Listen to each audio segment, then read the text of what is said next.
Otherwise, I'll forget. All right, and I'll start letting people in. Okay. Oh, you just do it one at a time? I guess there's not Oh my gosh. unless I'm missing it. I don't see it like admit all. Because in all the others when I've started, like people were already on and they added in, but I don't know if they were manually adding them in or not. So I'm not sure. It's the first time I've ever utilized the waiting room feature. ah. So there might be another trick and I just don't know it. I'm just clicking really And quick. you'll be able to see, like, if people come on late. Yeah, I can see, yeah. I can just click them. I only just discovered how to be able to have a sidebar of comments, like after like the third or fourth Zoom, because I've never really used it before. Oh, look at all. One of my leaders, Meredith, there, she has tutoring students. They're all gathering to watch. I see. Okay. Everybody in that is waiting so far. So hello, everyone. Thanks for coming. Can everybody hear me? Make sure. I'm really excited about today, and I know several of you were as well. If you're one of our newer team members, Michelle is the author of several of the books that we sell. My favorite is Cordelia, so I'm just going to say you need to get that one if you're new and don't have it yet. Very awesome book, and she's going to take some time today to talk to us and share about herself and her books and just be awesome. Let me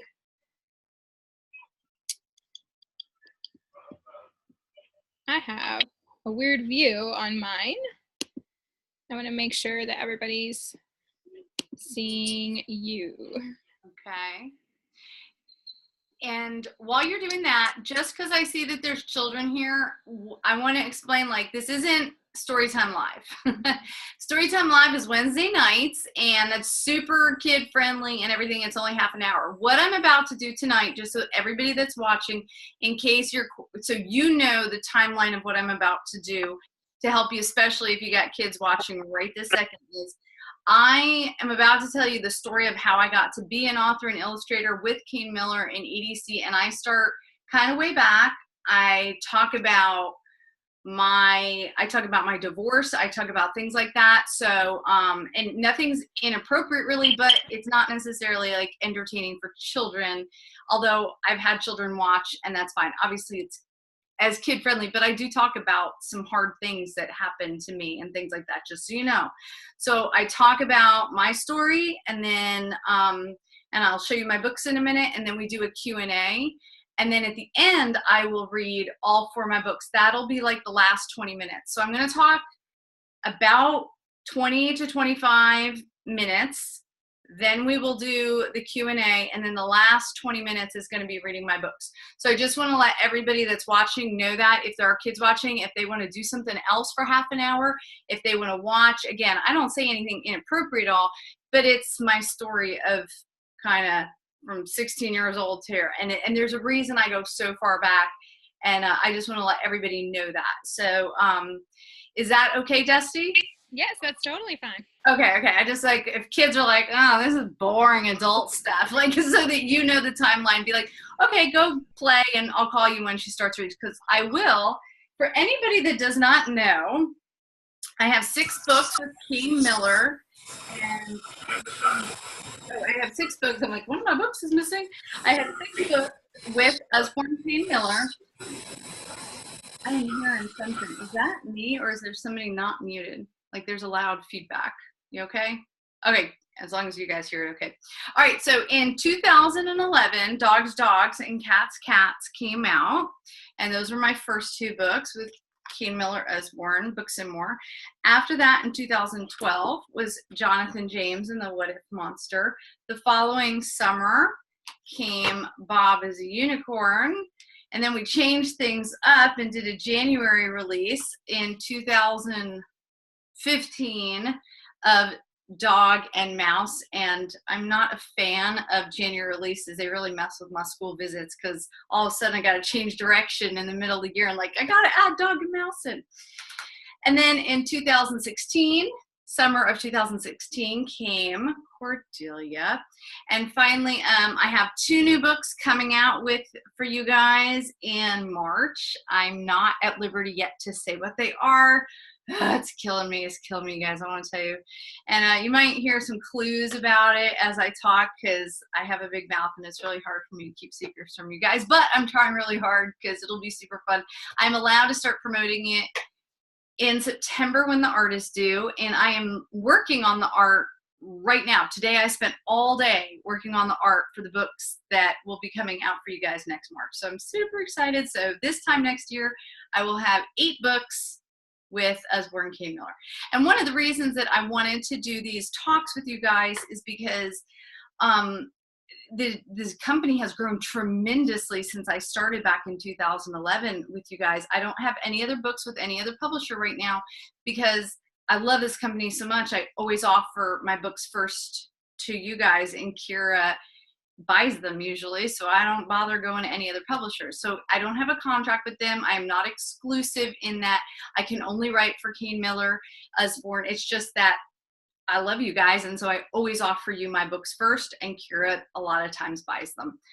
And so because the company, when I started, the very first convention was like 400 people, I think, and there was probably something like, I think there was something like maybe 3,500, 4,000 active consultants and maybe 8,000 total consultants. And now it's like 30,000 consultants, and I'm not even positive exactly how many active there are, but the company has just exploded, as a lot of you know. So there's so many people that have no idea who I am, or they know one of my books and they're like, wait, she has 5 others. And so I wanted to provide this to kind of introduce myself to new people, or to people that have heard me and know me, but don't really know me. So with all that said, I'm going to go ahead and get started. So I start my story, what I'm about to tell you, way back when I was 16 years old, and you will understand when I'm finished why I start when I'm 16. Because my books are going to make a whole lot of sense, and they'll all work together, and it might help you sell them better. So just so you know. So when I was 16, you guys, I was sort of on top of the world. I was a super confident kid. I was really happy with myself. I was good at math and science. I was also good at art. I really liked who I was. And I felt like the world was at my fingertips, right? Typical 16-year-old, the world has not squashed you down, right? And it was right around then that I met a boy. And that's where this story starts, is I met this boy, and you know, he was my first serious boyfriend. I was just about to turn 17, and I met this boy and got in this relationship that ultimately ended up being super abusive. And at first, it was real insidious, a lot of verbal abuse that, if anybody's experienced that before, it starts really, really slow. And you don't notice it until all of a sudden you're stuck in it, and you're like, what has happened? What is going on here? And that was the beginning. So I originally, so at the same time I met this boy and thought I'd never had a really serious relationship, so I had nothing to compare it to. And I was like in love with this guy. And then it was my senior year. I met him like right before my senior year. And so then when it was time to go to colleges, originally I had wanted to go to school for art, but my dad really encouraged me to go to school for science and math. And he had a really great argument for it. He's like, you know, you're already an artist, and if you go to school for science and math, you'll be a scientist and you'll be an artist. And if you go to school for art, you can't really be a scientist too. Here's a way to have everything. And I was like, oh, that's really smart. And then he pulled the whole, there's not that many female scientists out there, Michelle, and that like, psh, then of course I did it. So I went to school for physics and math. That was my major. And I followed the boy to college. Even though I swore up one side and down the other, I had not done that. But yeah, that's exactly what I did. I followed a boy to college. And it was at college that things got really, really bad.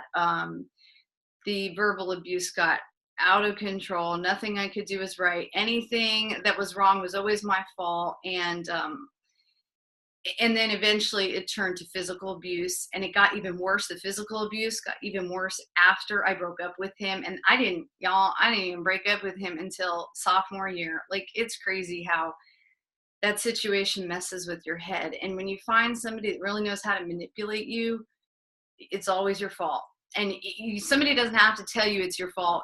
You're sure it's your fault because they mess with your head. And so suddenly, within just a couple years' time, this super confident kid was now sure that everything that was happening to her was completely, totally her fault. And so what I did, so I'm totally messed up in my head. This guy's messing with me and stuff at school. I complained in my college. Nothing's happening. No one will do anything. So I transfer. My parents had moved from New Jersey, where I was, to Texas at the time. So I transferred to University of Texas at Austin for two reasons: to get away from this guy physically, and also because I was starting to realize that I was sort of lost. Like, I hadn't made a decision for myself, I realized, since I was about 16. I hadn't chosen the college I wanted to choose. I hadn't chosen the career I wanted to study. I was doing it for everybody else, and I was in this really dark place trying to figure out who I was and what I wanted. And the key here was I was still trying to please everybody. And so when I was in Texas, I decided to switch to biology, try pre-med major. Maybe I was in the wrong science field, right? Well, I took some of those pre-med classes, y'all, and organic chemistry, dude, that's when I was like, this is not for me. Anybody that has taken organic chemistry and passed, you all deserve a medal. That was like the hardest class I've ever known in my life. And I took astrophysics, and it was still way harder. So by now I am like a mess. I'm in a city I don't know. I don't have any friends. I don't know what I'm doing. I'm miserable. I don't know what I'm supposed to be studying. And I was like, you guys, a straight A student. Like, I'd always done the right thing, and education, everything had come easy to me. And suddenly I had made all these terrible decisions that weren't for me. And I was getting good grades still, because that was I had to still get good grades, but I was miserable. And I think it was because I hadn't made any choices for me by that point. So now it's middle of my junior year, and I decided I can't do this anymore. I just hit a breaking point. So I dropped out of school without telling anybody. I was in an apartment. I sublet the apartment. I waited as long as I could, so I could not go back to school. I drove home 2.5 hours in the middle of the night, snuck into my parents' house, went to bed, and the next morning woke up, came downstairs, and they're like, "What are you doing here?" And I'm like, yeah, I guess it's time to tell you, like, I'm not going back to school. And they're like, "Excuse me?" And they were not thrilled with me. And I had waited so long on purpose when I went home that I couldn't go back. They're like, "Well, just take any classes you want. Just go back. And I said, "I'm just wasting money. I don't know what I want. I need some time to figure out who I am and what I want." And so their only stipulation, they were like, okay. And they like, just get a job, and you have 6 months. Well, I got a job, and in 6 months, I finally had decided, okay, I really know what I want to do. I told my parents I was going to art school. So, y'all, you never saw more mad parents in your life. They were not happy about that decision. Because in their head, they were going to have this PhD physicist daughter. And I was crushing that dream. And it didn't matter that it wasn't my dream. And I have college-age children now, so I now understand what I put my parents through. But back then, y'all, I was just like, I'm doing my own thing. And they're like, yeah, no, you're not. And they tried everything they could to stop me. They were sure it was the wrong decision. And they finally said, because they saw I was not wavering, I said, "All right, I'm doing this. I'm going to art school." And they said, "If you do this, if you go to art school, we are not supporting you in any way. You can't live at home. We are not going to pay for any of your bills. We're not helping with any of your education costs. We want you to go finish your degree. If you finish your degree, we'll pay for another 4-year degree for you at art. But if you do this, you're cut off." And y'all, I moved out of their house and got 3 jobs and put myself through art school. And I love my parents. There's no bad relationship. There was no history. Like, this was the first time I'd ever defied my parents. But that's how much I knew I was right in this. I didn't know if I was right about art school. I hadn't started yet, so I was terrified. But the first day of art school, my dad said, "You are making the biggest mistake of your life." And I said, "Dad, I love you, but I just don't think I am, and I have to do this." And so I worked my butt off through art school. I woke up, I did 3 different jobs, I really did. But the first day of art school, you guys, I walked in and I knew it. I had made the right decision. I felt home for the first time in my life. I felt me for the first time in my life. And most importantly, I felt I have finally made a decision for me. And it caused a lot of turmoil, a lot of tears. And looking back, like I said, I now have kids this age, and I'm like, oh my gosh, what did I do to my poor parents? I apologize. I still apologize to this day for everything I put them through. And y'all, my story has hardly begun. There's so much more I'm about to tell you. This is just the beginning of my poor parents dealing with this child of theirs. My first royalty check, I bought my parents a hot tub and a patio set. That was like my first, like, I'm still sorry I did all that to you. So, because here comes more of the story, because if you had thought I had made some, like, those aren't really bad decisions, but I was like, there's still stuff I haven't told you about, but it was hard times. Start art school. First day of art school, this guy taps me on the shoulder behind me, and he's funny, he's charismatic, he's the funny guy, he helps me get to the mall, everything's going good. And he's exactly like the boyfriend I had left. But I didn't know it at the time. I was just young and stupid. I thought, funny guy, right? Well, when I first took him home to meet my parents, because we started dating, the first thing my mom said after she met him, she goes, "You know, that's a really nice, funny guy, but I got a bad feeling about him, and I wouldn't date him if I were you." I wish she probably shouldn't have said that, right? Because our kids don't listen to us when it's really important. And I wasn't defying them or anything, but I thought that he was a great guy. And sure enough, it's looking back, like, he was familiar. He was familiar for a reason, because he was abusive, and he was very verbally abusive. He never, ever hit me. I want to make that very clear. He's the father of my kids. But I had never dealt with the issues I had dealt with from that very, very abusive relationship. And so I think it was that when I met this other person that felt familiar, and if you've never been in an abusive situation, it's really hard to describe, where you get into this place of,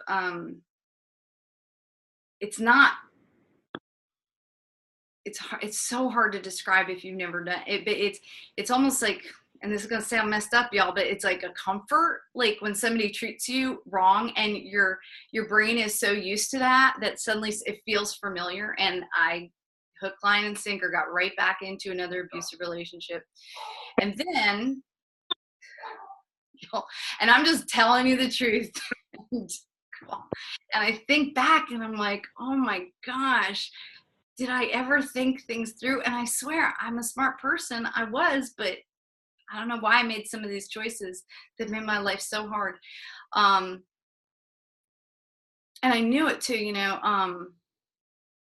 I was taking care of both of us. I was working. He would quit a job without anything. And so, like, I saw the writing on the wall, and I don't know. I don't even have an answer with why I stayed.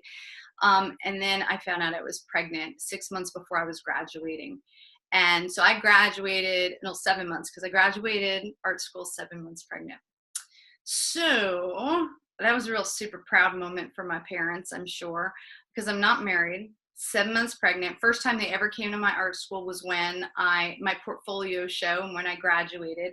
And at a portfolio show, if you've never been to art school or you don't know about that stuff, what happens is when you graduate, everybody puts their portfolios up, and prospective businesses come. And I was a graphic design major, and they see if they want to hire you. And, you know, everybody would come, and I had one of the best portfolios there. I had won best portfolio and they came and looked at my stuff, and they're like, oh, let us meet the artist. Let us meet the designer that did all this. And they saw my stomach and they walked away. Every single one of them. Because who's going to hire a 7-month pregnant woman who doesn't have insurance and is, they're like, yeah, we're going to hire the person that was second best because they're not pregnant and they're obviously not going to maybe quit in a couple months. So I couldn't get a job, and then graduated. And as you can imagine, we did get married when Noah was a year old, and my children are my pride and joy, y'all. And I've made a lot of choices that made my life harder, but my 2 children are the reason I'm in front of you today. So obviously it might have been a hard road, but it was the right road for me. And it was tough, y'all. We had no money, and my husband would not work, and he would quit a job without telling me. And I had said I was going to work, but then they put that baby in my arms, and I was like, I got to stay home with him. And it was just, he finally got a job, and we were living after taxes on $1,600 a month, and our rent was $800. We were in Atlanta. It was just hard times. And I mean, we would have like $20 to last for like 7 or 8 days. And that included gas, that included food, that included diapers and formula. Like, it was hard times. I think the hardest time, one of the lows with Noah, was he needed some ointment from a doctor, and it was over the counter ointment, and I couldn't afford it. And my kid was in pain and he needed it. And, I stole it, y'all. I slipped some Tinactin antifungal cream under my infant son and made him an accessory to a crime because I had to get that from him, and I literally didn't have the money. I mean, hard times. And then because I thought, what will make this situation better? I know, let's have another baby. And I've been on public assistance because I got pregnant with no insurance. And I am so grateful for teaching hospitals, because at least if you have to feel absolutely humiliated that you're having a baby without insurance, you can give back. And I was so grateful that I was at this teaching hospital. So at least I felt like if I was going to be this charity case, which they totally made me feel I was a charity case, and you get some real doozies of doctors that make sure that they know they think you are just not a very intelligent person. And maybe to their credit, having 2 children you can't afford is not necessarily the smartest thing, but you don't need it pointed out to you when you know the situation you're in. And had Sophie. And my children, like I said, are my everything, and I love them. And it was because of my children that I finally was strong enough to say, I want to show my children that you can have the life you want no matter what. And it doesn't matter your circumstance. It doesn't matter how bad it gets. And I mean, when Sophie was born, y'all, we had 2 cars. My ex-husband totaled both of them. I had to take a taxi to have my daughter delivered. I walked 2 miles. I mean, this sounds like that story. Like, I walked 2 miles back and forth with a double stroller just to get milk. And y'all, I did, because I did whatever it took for my children. And if I had to be on public assistance, thank goodness for government cheese, y'all. WIC, thank you, Lord, for government cheese, because that got us through. But the minute I could finally get on my feet, and my parents helped me, thank goodness for my parents. I finally did get out of that marriage and got divorced when my kids were 5 and 7. And I said, that's it. I am going to fight my way. I'm going to fight as hard as I can to get back to that 16-year-old girl who knew who she was. And it was a fight, y'all, and it took time, and I didn't sleep much. I worked my butt off. I had started doing these pet portraits for extra money. So it's freelance graphic design, and I did most of it, you guys. It was at home. I wanted my kids at home. I had all the neighborhood kids all the time. I shopped at the dollar store and Big Lots for snacks so that all the kids came to my house, and that's where we were. Chaos, y'all. That's why I can do so much with so much mayhem and chaos, is because if you got literally a house full of children and you get your work done through that, you can do anything. You can do anything. And people are like, how do you get so much done? And I'm like, oh, I had practice. doing that. So, but I started doing these pet portraits. I had drawn a picture of my dog in chalk outside on the sidewalk for all the kids one day when we were all playing outside. And I was enamored, and I tell this at my school visit presentation, that I just couldn't stop thinking this little drawing. And that very night I made it into a painting. And I'm going to show you the painting, and kids love when I tell them that story. I'm like, oh my gosh, we get to see the painting. So this is the painting I did. And this is my Lucy Goose. Again, I had a dog at the time. Like, I had no more business having dogs than I had having children. Like, it was every time I made the rent and bought groceries, it was a small miracle. But it always happened. And I think it's because I worked so freaking hard. And sometimes, you know, you have to play a little bit of steal from Paul to pay Peter, whatever I would write a check to the gas company and then know I wasn't going to get paid for 2 days and then rush over and put money in y'all, the things I did to make sure things work. But I did it. Sometimes the gas did get turned off for a little while with the electricity, but I did it. So anyway, I did this pet portrait, and my friends saw it. I started giving them as gifts, and then people started to want them. So then I started doing art festivals. And my first art festival, I scrounged together $35 for the fee to be able to go to this art festival. And it was, I want to say it was October 2002. And I did a whole bunch of pet portraits. I had to buy all my supplies at Big Lots because I had no extra money. So Big Lots has this, believe it or not, they have canvas and paint, and it was cheap, and that's where I got it. And I did all these sample pet portraits, hung them all up in this, like, it wasn't a festival tent. And any of you that do booths, there's the really good booth tent, and then there's like that cheap sun tent you can get at Big Lots. Well, that's what I had because that's all I could afford. And I like tied stuff down and duct tape. Like, it was crazy, but put up a big sign that said, I'll paint your pets, commissions. And I got 70 orders in one weekend for pet portraits. That's when I knew I had Lucas, he's watching something. And so I did that. Lucas, go put your years. And because so many people wanted to buy my, it did two things. I think I can hear somebody with their kids.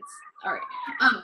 Okay. So it really honed my illustration skills, but more importantly, y'all, what it did was give me this confidence that if people would buy my art, then they would buy my book.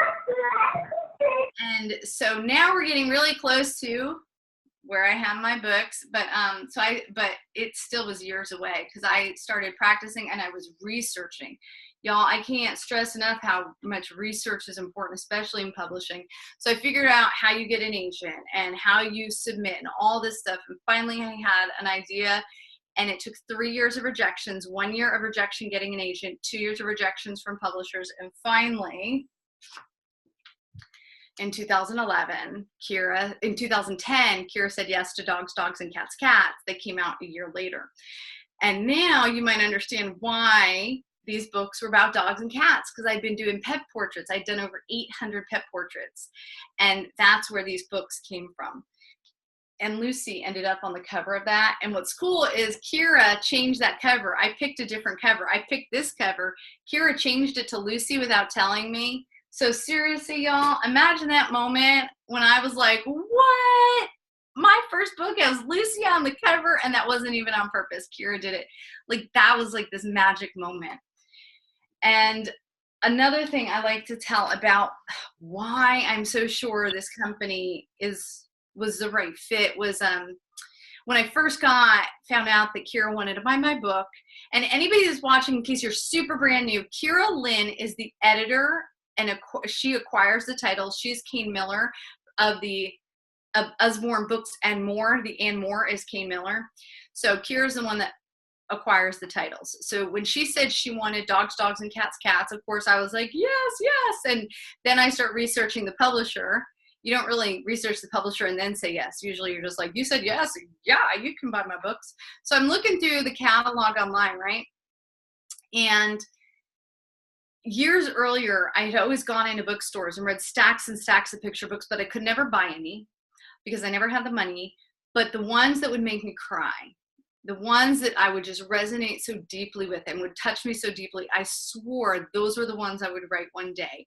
But I could never afford them. So I would note them down, note the publisher and the author. I'd study all that. And then one day, though, like 6 years earlier, I had been in a little gift shop. It was right after my divorce, right after the separation, somewhere in that terrible, miserable time. And my divorce, y'all, if my marriage was bad, my divorce, I didn't even know life could get so nasty and ugly. Like, ugh, it was horrible. And during that time, I was at a little gift store with a friend, and I saw this little book. It was a little red book about this size. It had a little sheep on it, and on the front of it, it said Selma. And I read that book, and I stood right there, read it because I wasn't going to buy it. It was $8.99. And the storyline of Selma is this mama sheep. They say, you know, what is it? What is the secret of life? And then you start the book, and Selma, you know, somebody says, well, what's your ideal day like? And she goes, well, what I like to do is I like to wake up in the morning. I like to have some breakfast. I play with my kids. I have some lunch. I take a nap, and then I talk to my friend at night and go to bed. And they said, well, if you can make your life any better, what would you do? And she says, well, I think I would wake up in the morning, have some breakfast, play with my children, eat some lunch, take a nap, and talk to my friend at night. And I said, oh, well, if you won the lottery, what would you change in your life? And she says, well, I suppose I'd wake up in the morning, eat some breakfast, play with my children, take a nap, and talk to my friends at night. And so when I read that book, I said, oh, this is what I want in life. When that's my contentment, that what my life, even with everything in it, that I wouldn't change anything. I wouldn't want to win the lottery. Like, I love who I get to be, even with the hard times. That was what I wanted. And so I bought that book, right? And I carried it around in my purse for 6 years. It was always in my purse. It was like an inspiration of that's where I want my life to get to be. And after I'm going through the catalog, I'm like, oh my gosh, it's Everybody Poops. Keen Miller, Everybody Poops. I'm like, oh, I'm going to tell everybody. Everybody knows that book. And so I'm like, that's my publisher. And then I keep going through the catalog, right? And I'm flipping through the screen, going through, and I get to the S's. And suddenly I see Selma on the screen.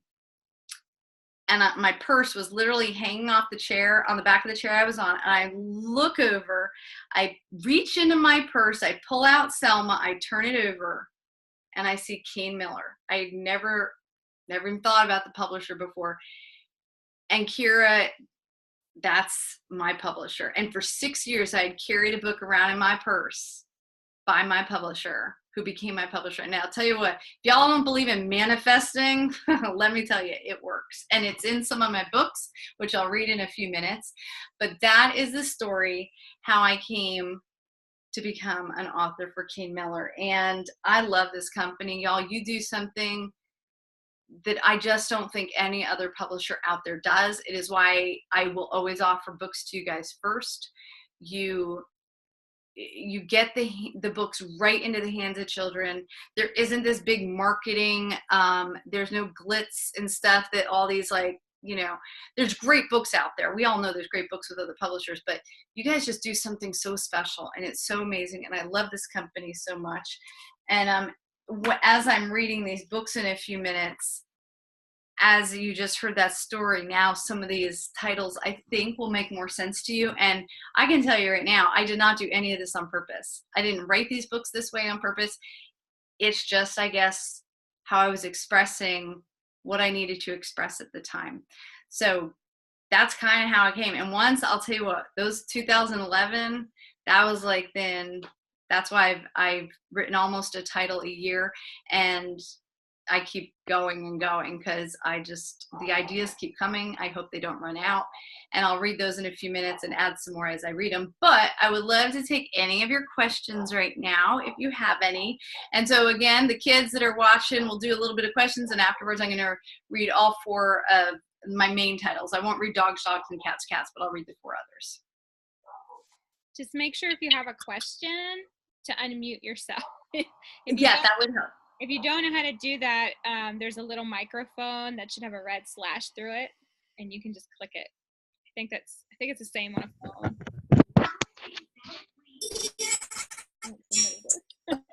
And if Oh, Is my internet? Uh-oh, here. Sorry. My kids are listening to ABCs. Just a minute, buddy. Okay, can I ask, what is your favorite children's author? Was it the Selma book, or do you have another one that you really love as well? My couple favorites are Shel Silverstein, and that's probably, I read him religiously as a kid. I read him to my kids. It's probably why I love rhyme. Tommy DePaolo, Stregonona author. And then in middle grade, Judy Blume was huge. And I also read a lot of Nancy Drew.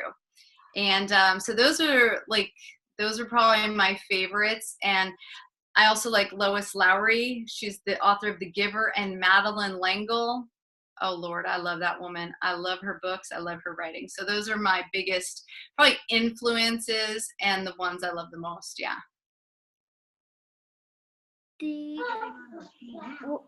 What are that fork and the knives and spoons back there? I get that question. I've gotten that question every single Zoom. It's so funny. And there's an anniversary. We just had the anniversary of Herman, where I got the idea. Herman is my butter knife. And how Herman came to be was, I had a friend on a school visit. I was up in Boston, and she came to see me. And so I had gone out because I had some free time, and I gone out and bought like cheeses and meats and made this little hotel picnic, right? And when she got there and we went to start eating, I realized, I don't have like any knife or anything to cut with or anything. And we're like, oh man, I'm like, I should have gotten a cheese knife or something. I was in that cheese shop. And then I went, oh wait. And I go through my purse and I pull out a butter knife, right? And my friend's like, why do you have a butter knife in your purse? And I'm like, it's a very versatile tool, y'all. I mean, you can use a hammer, you can use it as a screwdriver, you can use it as a knife. Like a butter knife can do everything.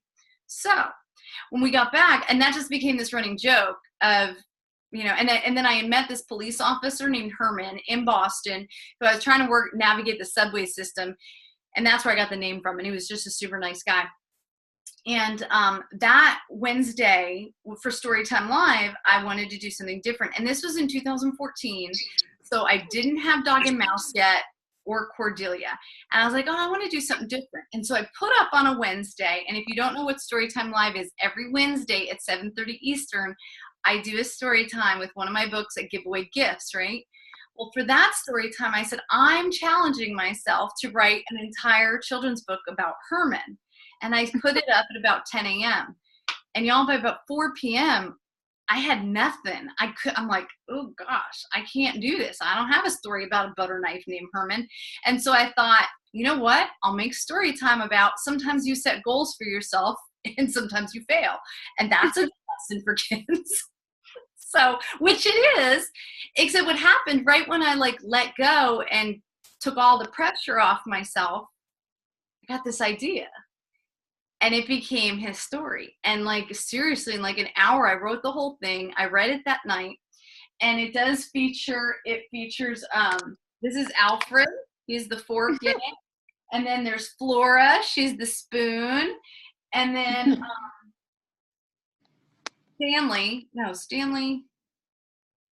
Stanley's the blender. What's your name again? I always forget his name. But anyway, he's the chopping knife. He helps Stanley the blender. But anyway, there's a whole story about it. And what the gist of the story is, it's Herman has this purpose, and he secretly thinks he's the best in the kitchen because he spreads love, right? Well, one day his purpose is taken away. And that's what the book is about. What do you do when everything you thought you were, exactly who you were in life, gets taken away? And what do you do then? And that's what the book is about. And I do want to publish it one day. And it's a very popular and requested story time. And I make plushies, mini plushies, and give them away. But I just haven't submitted it yet because it's not Herman's turn yet. Eventually it will be Herman's turn, but that's what they all are. Thank you. When you write books, what gets you started? What motivates you to write? Usually it doesn't happen like that where I decide. That's a rare instance that even worked. Normally what it is I will feel something, like, I don't even know how to describe this feeling, but it becomes this, like, something's coming. It's like a feeling in the air. And then usually I will hear one of the characters' voices. Like, I can almost, my imagination's so vivid, I can almost audibly hear it. Like, I mean, I do hear it, but it's in my imagination. Like, my husband's like, do you really hear voices? And I'm like, well, it's my imagination, but like, so I have to clarify. But I really hear it, and they will start talking to me, and I can't think about anything else. I can't concentrate on anything else. I can't do anything else. Like Bob, I was going to work on a different book, and Bob's voice, he wouldn't stop. And I'm like, oh my gosh, I'm working on another book. And there is another book, like, that's not even, I haven't even talked about. And that was supposed to be after Bob, and he would not be quiet. And I didn't even know Bob was who he was until he finally told me. And then the same thing happened after that. Little Mouse, right after Bob, I was like, okay, I'm going to go back to that other book. And I hear Mouse, and she's like, I'm next. It's my story next. I'm like, Mouse, it's not your story. She's like, it's my story next. How to write Mouse next.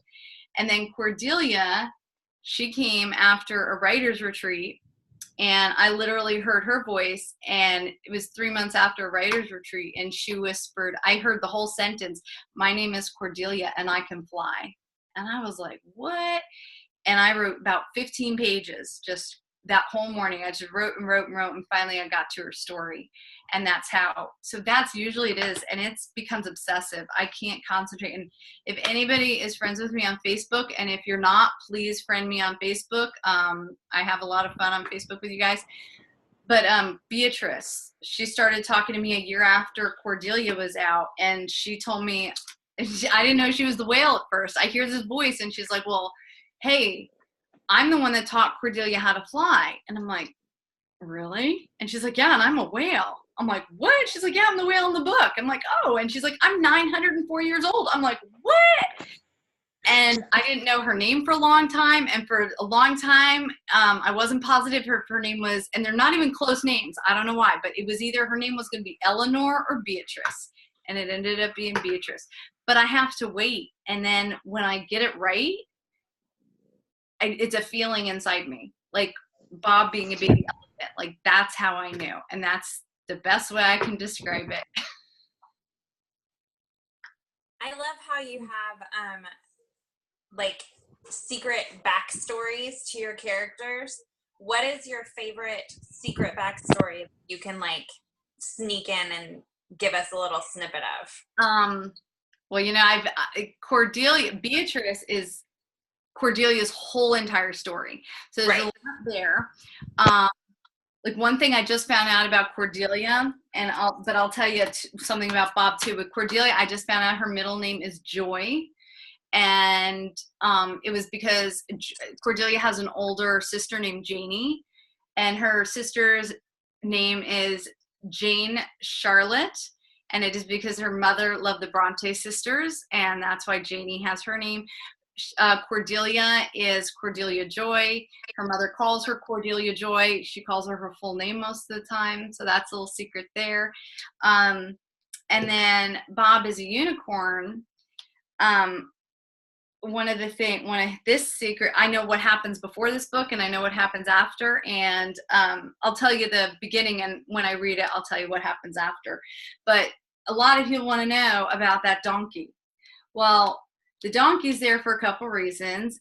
She's in the story, you just don't know it. But she's also serves as a red herring. And I love introducing that to older readers when I'm in elementary school, the concept of red herring, that I'm purposely trying to trick you, because you never see that donkey in the book. So at the end, you're like, oh, maybe it's going to be a donkey. And then you're like, that wasn't a donkey. And then you're like, well, what's the story with the donkey? And so she'll have her own story one day, but her name is Betsy. And how the story starts is Betsy and Bob are playing pretend. But Betsy gets called home because she didn't finish her homework before she went out to play. So she had to go finish her homework. And she does come back later on, and I'll explain that after I read Bob. But yeah, so that's Betsy, and she is definitely in the story. It's just mostly in my head. You guys don't get to know all that story. But it also serves as to have a little bit of a red herring too. Michelle, you had a question in the chat. microphone wasn't working. She said, how did you keep up the confidence to keep submitting your books to publishers? Because if you are a writer, you can't not. If you're meant to do this, you can't not do it. You just have to, and it hurts and it's hard. And I gave up a couple times. I stopped submitting once for, I guess, 5 or 6 months because it breaks your heart. I mean, because you're literally saying, here is my baby, judge it. And people do, and they judge it harshly. And they're like, that's an ugly baby. Like, you should put that baby in a cook for a little while longer. That's a terrible baby. And the publishing world is super harsh. And I don't want to even be light about that because it messes with your head. It's very, very difficult.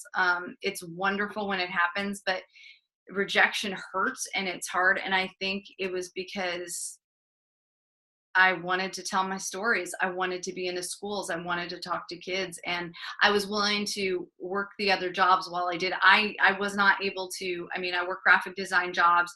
I finally, to really finally commit to doing this, I'd been freelance for a long time, but that was always so iffy with the money.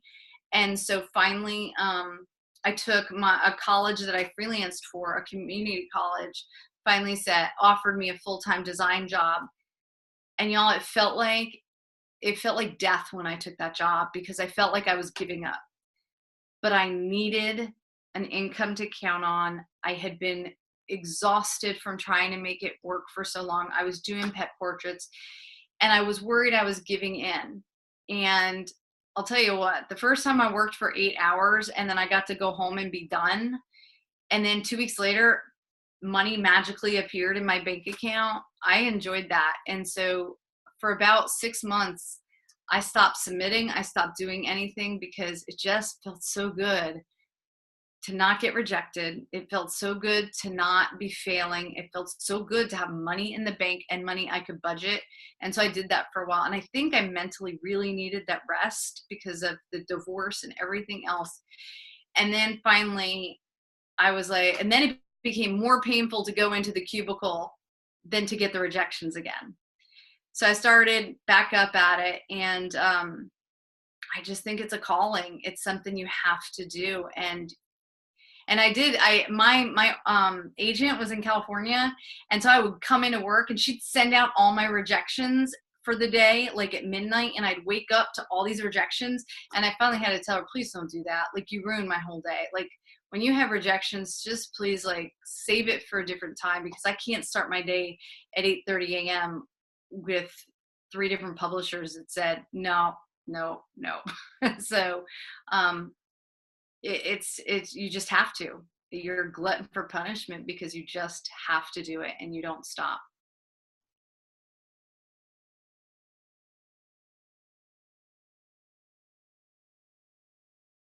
I might ask another one if nobody speaks up. So did you, after going through all of the rough stuff, did you get to a point where you felt like, I'm okay, I'm better now? And do you feel like getting your stories out helped you? Was that cathartic for you, I guess? Oh yeah, absolutely. When I got the email that Kira wanted to buy my books, I was literally driving to Ronald McDonald House because I would volunteer to paint with kids with cancer. And I did that every Wednesday, and I paid for all the supplies. I barely had the money, but I paid for that. And it was my boyfriend, now my husband at the time, but he called me up on the way and told me that, and he's like a super smart computer guy, right? And I'd been trying for years to get published. He calls me up and tells me on my way to Ronald McDonald House that a publisher just called him up, that sentence, a publisher called up my husband, my boyfriend at the time, and said, will you write a book for us? I was furious. I was jealous. I was furious. I was angry. I've been trying so hard. And somebody just calls up my husband and asks him to write a book because he's so good at what he does. That was a computer book, y'all, whatever. But still, what publisher does that? So, and I hung up, you know, I'm like, oh, I'm really happy for you. and I drove up to Ronald McDonald House, and I was about to start crying. And I looked up at the logo of Ronald McDonald House. It was just a heart. And then it just hit me what I was about to go do. I was about to go try and give some comfort, give some parents and children a little bit of escape, a little bit of something else to think about, because they were there because they had a really, really sick kid. I was about to help 2-year-olds that had shaved heads, or not shaved heads, they weren't shaved, they lost their hair, you know, I mean, and I really pulled myself together and said, if this is meant to be for me, it will happen. And I got to get right with my head, because I am so blessed in my life. I still have a lot. People pay for my art. And get right, Michelle, and be happy for your boyfriend. And this is a totally hand of God true story.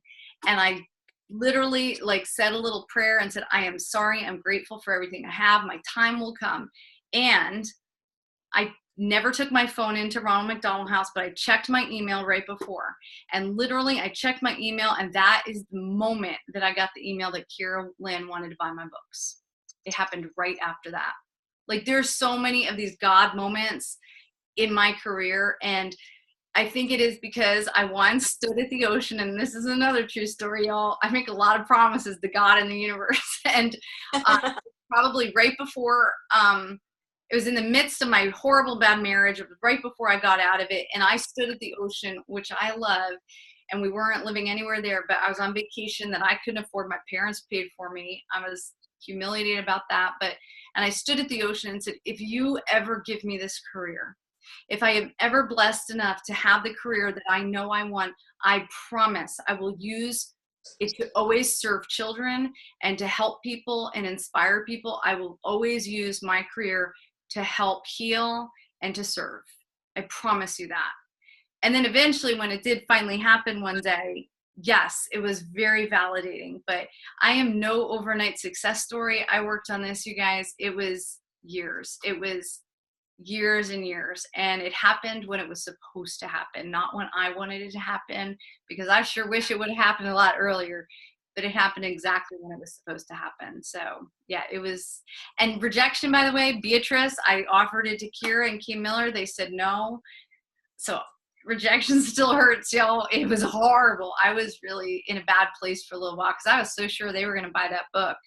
And when they didn't, I had a couple really hard months last fall dealing with that rejection. But that's publishing. You can't take it personally. It is what it is. So I'm going to go ahead and read my books now, because I just saw what time it is, and I have another one of these in half an hour. So I want to read my books, and I don't want anybody, especially kids that have been waiting and they're like, Miss Michelle talks too much. Here we go. I'm going to read my books. And if you do have any more questions, email me, y'all. Email me, message me. I will answer any more of your questions. So let me go ahead and I'll read these in order, and I'll read Jonathan James and the What If Monster first. And I'll talk about some manifesting that happened in this book with some secrets. Some what if monsters like to hang out and fill up our heads with worry and doubt.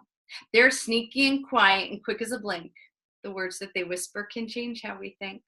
Jonathan James heard those words full of dread, and all those what ifs got stuck in his head. What if you tumble? What if there's wind? What if you slip and your knee gets all skinned?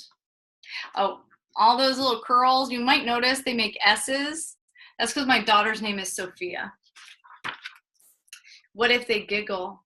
What if it's chilly? What if you jump and look really silly? What if it's hard? What if you're bad? What if they laugh and make you feel sad? This is baseball, because I was a softball girl, y'all. My first team was actually called the Royals, but the colors were the same as these colors right here. The Royals and the Sandpipers. Those are my first two softball teams. What if it's ugly? What if it stinks? What if that's what everyone thinks? That's a Fisher-Price fire truck. That was my son's favorite toy when he was about 2-3 years old. What if it's yucky? What if it's icky? What if mom yells? because you're too picky. Now, that shrimp scampi is, I try to think of the grossest meal my son would never have touched in a million years. First of all, green things would have been on it. My son was the pickiest eater ever. And for any of you moms, picky eaters, my son literally survived on Pop-Tarts and scrambled eggs and hot dogs. And I'm talking cheap, cheap, cheap hot dogs. And he's about to graduate college. So I didn't ruin my kid's brain. Yay me. What if it's dark? What if it's scary? What if there's something giant and hairy? You might notice that painting in the back wall. That's on purpose right there. And then you will see that there's a sailboat and a seashell. That's because I wanted to live at the beach. I was manifesting that into my life right there. And I moved to the beach last summer. That manifesting thing works, y'all. What if you lose? What if you're last? What if you're slow and never get fast? All those race numbers are all my family members' birthdays. And then you might notice there's a little blue monster and there's a little pink monster hidden in the background, right? Now, I told you, I like to manifest things. And I have some new books coming. Just saying. I don't know. But I manifest things. But I didn't say anything. I did not say anything. You draw your own conclusions, y'all. What if she laughs? What if she runs? What if she thinks you're not any fun? That's my little barky Otto von Schmidt running by in the background. My husband insisted it be Otto back there. Now, wait just a minute. I have something to say after hearing what ifs all through the day. I hear all your worries and I hear all your claims. But what if you're wrong? Asked Jonathan James. You'll see bluebirds in my books a lot. Bluebirds of happiness. They'll show up a lot. What if I climb to the top of that tree and I never slip or skin up a knee? And what if I jump right into that pool and everyone thinks I look really cool? And what if baseball is nothing but fun and I end up hitting a triple home run? And what if my drawing goes up on the wall and everyone thinks it's the best one of all? Now, triple home run, for any of the dads that complain about that, I know, but it's really hard to make grand slam rhyme exactly right, so it's really grand slam. I get some complaints from dads about that. And what if I taste some of that food and it puts my mouth in a really good mood? And what if I run in a really big race and I have a great time, no matter what place? And what if I sleep and have the best dream that monsters are sweeter than they all seem? He looks a little bit like Sully from Monsters, Inc., because I love Sully from Monsters, Inc., so he's a little Sully inspired. And what if the chance I take in the end is just how I find my very best friend?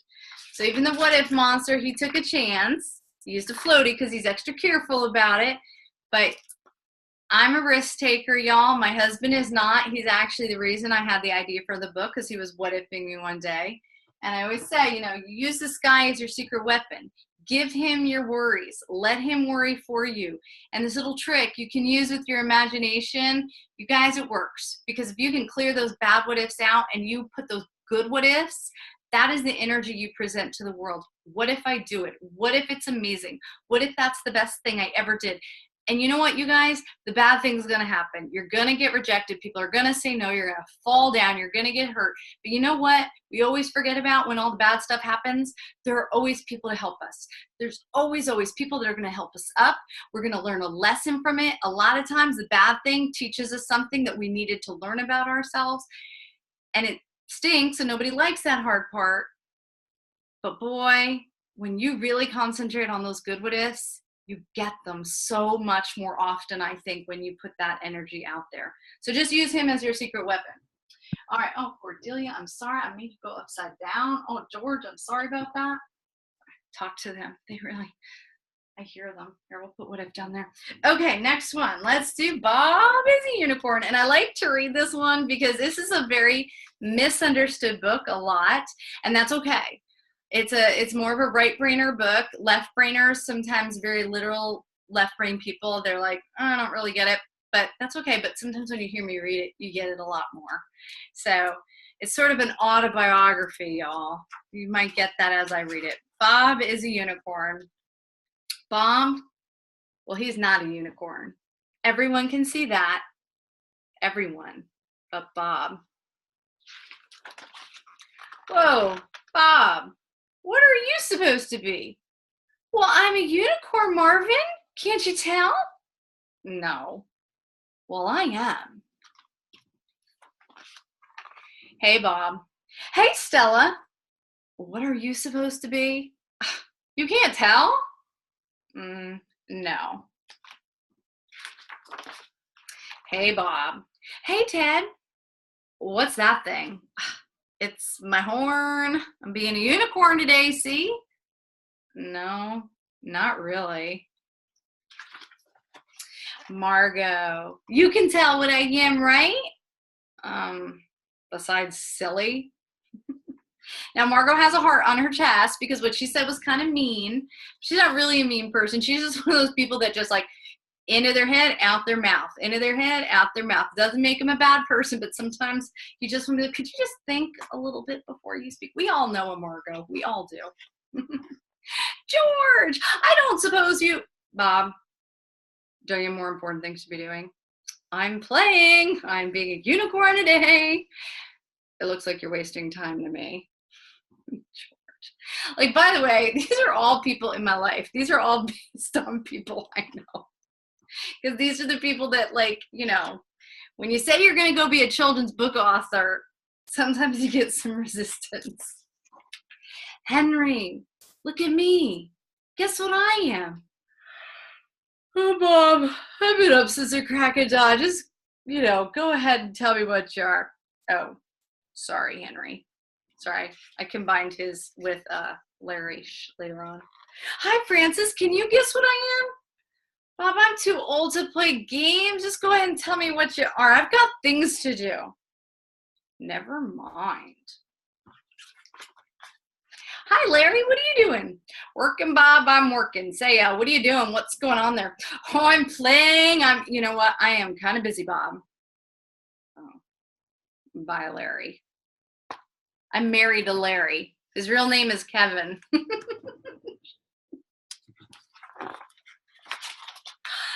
Oh, well.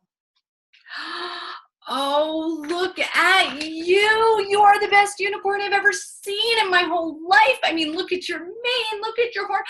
Bob, look at your sparkles. Oh, we got to play. I have been waiting for you all day. Yes, please. Let's play. And then you turn the page and you see Bob. And, you know, when everybody else went up to Bob, of course, they only saw a baby elephant with a paper towel roll on his head because they were too busy or tired. They didn't want to take the time to figure out what Bob is doing. Now, what Bob's really doing right here is he's doing what gives him joy. He's listening to his heart. He wanted to be a unicorn that day. And it's a good thing he didn't quit and go home just because other people didn't get him or understand him, because I'll tell you what, somebody showed up that thinks just like Bob, that gets Bob, that understands Bob, that is who he is and that's who he needs to be, and they went off to play. And now that you've heard my story, you might understand, just because other people, when I was back and I was in that hospital or I was getting checked out and I heard those doctors through the door saying, what kind of woman is going to have a baby she can't afford? And all those naysayers and all those people that was sure I was just going to do nothing but make mistakes my whole life, telling me that art school was a mistake, telling me that I was never going to make it, telling me that people, if I'm going to be an artist, I'm going to be poor. But you know what? Inside, I knew who I was. I knew who I was supposed to be. And when I did it, and I didn't, and I did a million other things I had to do on that journey, but I did not quit because I knew who I was supposed to be. I knew who I was on the inside, and I knew what I had to offer. And this story is about me. This is my story, and it relates in a lot of different ways, and this story can get very, very deep. And afterwards, all those people that didn't understand Bob, well, now they're seeing your magical life, and now they want to know, well, tell me more about it. And you know what? Sometimes you get to say, well, let me welcome to my awesome, imaginary, fun, magical life, and you can invite people in and maybe they'll all play pretend with you. And there's a lot of people that do not know that there is a secret poster on the inside dust jacket of the hardcover Bob is a Unicorn. And seriously, y'all, I wish they put it in the catalog, because talk about the easiest upsell in the history of the world.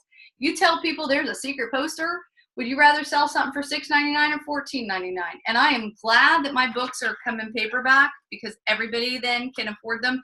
But if you can afford the hardback and you can get them to buy that, I mean, don't ever apologize for making money with your business. Ever, ever, ever.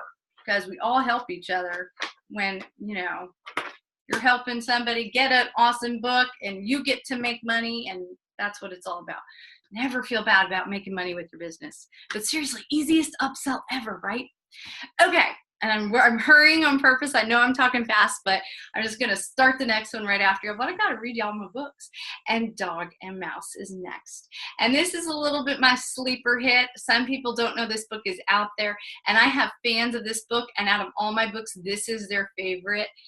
And Mouse, she is the sweetest character. She is one of my favorites. I do love little Mouse. So, Dog and Mouse. Out in the woods, all the day long, a little dog searched, beginning at dawn. A tiny mouse watched, curious as can be, bluebirds, and finally asked what the dog hoped to see. I'm looking for someone, a very best friend, who is loyal and true from beginning to end. Such a big job, and so important too. Mouse excitedly offered, I'll help you. Such a kind soul, and so very sweet. Dog thanked Mouse. Her help was a treat. Mouse loved to help. She was just thrilled. Helping was her favorite and very best skill. I hear Mouse going, I'll help, I'm so good at helping. Dusty, I'm loving your son. I'm loving your son. He's making me smile. From that moment on, they both met to look, to find Dog's best friend, whatever it took. For tall friends and short friends, in the air, on the ground. They looked everywhere for this friend to be found. They considered the fact that this friend might stand out. Wearing a cape or a crown would leave little doubt. Or this friend might be quiet, possibly shy, one hard to notice when they walked by. They looked every day, they looked everywhere for all types of friends, this dog and mouse pair. They looked in the morning from the day's early light until the moon and the stars twinkled at night. And no matter what, Mouse came to the woods for no other reason, except that she could. Mouse in that little rain hat, oh, it just kills me every time. Every day for a year, they were always a pair, except for the day when Mouse wasn't there. Where is that mouse? Dog wondered aloud. She was good at looking. Mouse made Dog proud. Dog thought of the ways that Mouse made her laugh, the moments they shared as time quickly passed. They'd smiled and played, their days filled with fun, because that dear Mouse always would come. Dog soon realized just how much that she cared the more the time passed without that mouse there. So Dog set off to find Mouse. But then wait, that mouse, she showed up. She was just late. Looking at Mouse, it was then that Dog knew. Mouse was the one. It had always been true. And that little mouse, upon learning this fact, was truly surprised and taken aback, because she had just done what she knew that she should, helping out someone just because that she could. Woo. Almost, it gets to me every time that page, because Mouse is like, me? What? Like, she's so honestly shocked by this. And sometimes a thing that you just cannot see is right there in front of you, clear as can be. And I'll tell you what, you guys, this book is so important because I think, when you have a goal in life, you should be like Dog. You should be focused. You should be willing to put in the time. You should be willing to show up every single day for that goal you want. But don't ever stop and check and look around for all the blessings you already have. The thing you want is out there, I promise, but you have so many blessings right in front of you. And don't ever forget to notice your amazing mouse people in life, because those mouse people are the real superheroes, the people that show up for you, that are there for you just because that's who they are. And our mouse people are gifts in this world. And that's why Mouse has that cape, because they are real life superheroes, y'all. And that book is for all the real life superhero mouse people. And if you're a blue in this company and you know what I'm talking about, you took that colors test and you're blue, you're totally a mouse person. I mean, you can be an orange and a mouse person, but blues are always mouse people. Cordelia. Which brings us to our girl. And you guys, I do not feel like these are my characters. I feel like they are our characters. I was gifted these words and gifted these characters. And as far as I'm concerned, they're ours. I do not feel like they're mine at all. I definitely feel like you helped me share these characters with the world. And I thank you so much for it. Cordelia. Now you really understand this book, I bet. Cordelia could fly along with the breeze. What seemed impossible, she did with ease. The deeper her courage and confidence grew, the higher she went, the higher she flew. From the top of her head to the tips of her toes, the more she believed, the more that she rose. Cordelia could fly. She always just knew. This faith in herself was how it was true.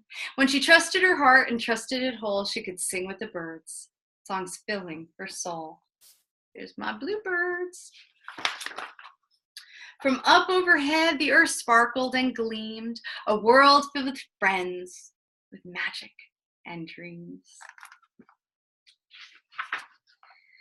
Up in the sky, she would make the moon smile, dance with the stars, and laugh all the while. Cordelia's world was vivid, colored, and bright. Joy filled her days. Beauty filled her nights. My happy stars. Her happiness was endless. Her delight only grew until the day others doubted she flew. They didn't see her sing and play. They didn't see her fly. No one would believe her. They didn't even try. She used lots of ways, as many as she could find, to explain what was possible. But no one changed their mind. No one seemed to listen, and no one seemed to care when Cordelia explained how she flew up in the air. They said that she was silly. They said that she was wrong. They made Cordelia doubt who she'd been all along. As their words filled her head, her heart began to sink. Does who you are depend on what other people think? I love when I read that at a school and I've got them like right there, all that emotion, and some kid yells out, "No!" I love when that happens. So Cordelia stopped doing the thing that she loved, the thing that made her happy, that made her who she was. She didn't fly and sing with the birds in the trees, no twirling, spinning, smiling, no gliding on the breeze. She didn't wish good morning to the whale in salty air as the sun warmed her skin and the wind blew her hair. She didn't visit the moon to try to make him grin or play games with the stars, seeing who would win. Cordelia began to walk in an ordinary way, like everybody else on an ordinary day. As the days passed, Cordelia stayed on the ground. Life became gray. There was no color. There was no sound. She missed the stars and moon. She missed the bird's sweet song. She missed the mighty whale. Everything was wrong. As she thought about her friends, her sadness became anger. She was mad at herself for letting other people change her. Who was anyone to say if she could or couldn't fly, what was or wasn't possible if they didn't even try? With confidence and strength, Cordelia began anew. She was the girl who could fly, and she knew this was true. As Cordelia ran along, a feeling began to start. It was a soothing in her soul, a healing in her heart. She remembered who she was and that she loved to fly. As the doubts of others fell away, she rose into the sky. Cordelia began to fly again, to sing and play and soar, because what others thought didn't matter anymore. She knew just who she was, knew who she could be, and this belief in herself set Cordelia free. And just because another can't see this world like you doesn't make things impossible or mean they aren't true. And there's our girl Beatrice there, and I'm telling you, that story I can't. And I am self-publishing that one because I couldn't handle giving that story to another publisher because I can't separate them. So I'm self-publishing that, and that's what I'm working on too right now. But you guys, I cannot thank you enough for giving me your time. And I talk so much. I know we're like an hour and 15 minutes, and it happens every single one is this long. I try and shorten it, but I don't know where to cut it out. I just love talking to you guys, and thank you from the bottom of my heart for selling my books, and I hope that this will help you sell any of my books easier. I'm grateful every time you do sell my books. It helps me pay for my kids' college. But you know what? I don't care what book you get into a child's hand. What you do for children matters. What you do makes a difference, and I'm so grateful to every single one of you. So no matter what books you sell, thank you for doing what you do, because books do change lives, and I'm so grateful to every single one of you for doing what you do. I really am, and I appreciate you giving me this time, and thank you for showing up, and thank you for giving me so much of your time, because y'all are moms, and y'all have your own lives, you have your businesses, you're entrepreneurs, and this was a big commitment. So I'm so grateful for all of you. Thank you so much. Thank you, Michelle. I know that lots of us were super excited that you were willing to take this time out and share with us. And I think it's always helpful to know more about the stories behind. I know there were things that I didn't even know about that poster. I shared in the chat. I've had that hardcover book for, that's one of the first books we got when I joined. Yeah.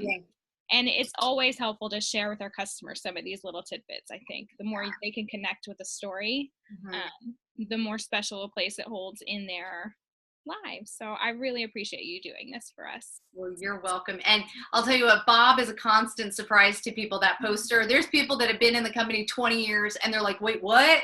Didn't know. I didn't. It was news to me. I'm going to have to go find ours now. All right. Well, thank you all so much. And and for anybody that didn't know, she was recording this to be able to play it back. And also, you are allowed to read my books and leave them up. If you do it in a FaceTime, I give permission for you to do that because I think it helps you sell books. I think kids want the book more if they get to hear it, and then they get to want it. So that's why I do allow it. So anybody that has a question on that, I do explicitly give you permission to do that, because I have a million recordings of myself doing it. So why not give it to you guys too? So I got to run because I got one starting in 10 minutes. So we have a secret. Oh, yes. I'm glad you reminded me. Okay. So there's a secret word, and you guys get to hear it for those of you that stayed on. And the secret word, or the secret phrase, is peanut butter and banana sandwiches. And I chose that, and Dusty's like, okay. But it's because it is Cordelia's favorite food. That's her favorite thing to eat, is peanut butter and banana sandwiches. So that's your secret word. And Dusty and if you say what the secret word's for. Yes. Okay. If you heard that and message it to me and you were here live, then you'll be entered to win the prize pack that I posted. I'm going to give away a set of your bookmarks, the What If Monster pop-up bin, and one of your limited edition What If Monsters. Mom, so my head is oval. His head is oval. It is. That's very good. So send me a message with that, and you'll be. Yes. Oh, I love kids, man. I love your kids. Well, thank you so much. All right. Bye, guys. Thank you so much. I really appreciate it. Oh, I love that I could see you guys waving. That's the best. Bye. Bye. I'll see you on Facebook. Bye, guys.